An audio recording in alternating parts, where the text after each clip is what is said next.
Nityanandam everyone, it's Prasida. Welcome back to my channel. I wanted to take a few minutes today to debunk a common myth and assumption made about Hinduism, and that is idol worship.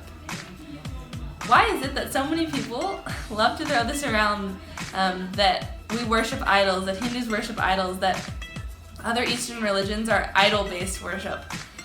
This all comes from a Christian concept because it's in the Bible. The Bible speaks a lot about how we're not supposed to worship false idols. There's a direct quote from the Bible about thou shalt not worship like false idols, false gods.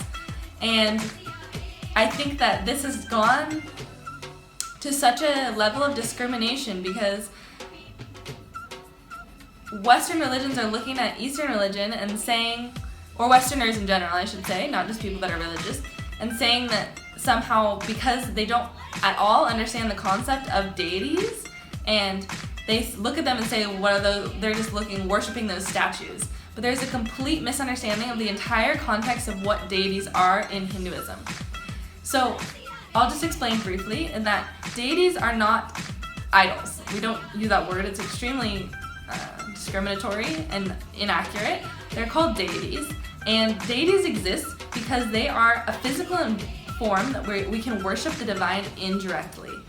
So Hinduism is all about personal experience with the divine. There's no, you have to pray to some god far away in the sky. No, you can speak to God directly on planet Earth, not only in the form of avatars or gurus that come down in physical human bodies to interact with, but also in deities.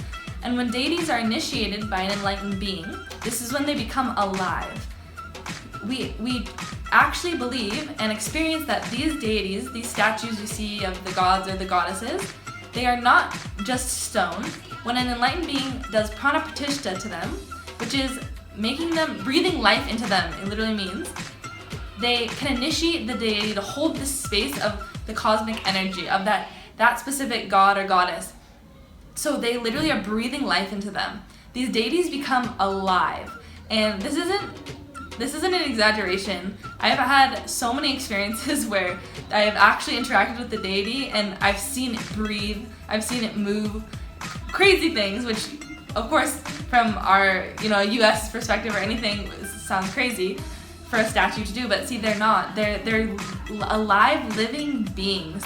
They're deities because they're initiated by enlightened beings. They can breathe that life energy into them.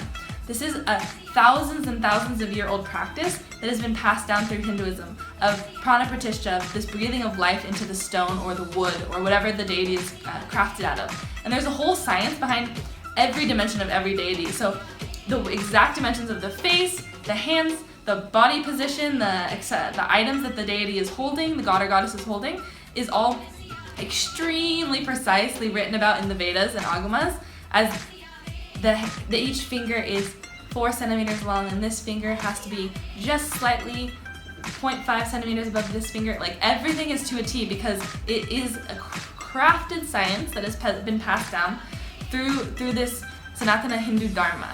So that's just a little bit about deities, and I want to share so much more with you guys about my personal experiences with deities.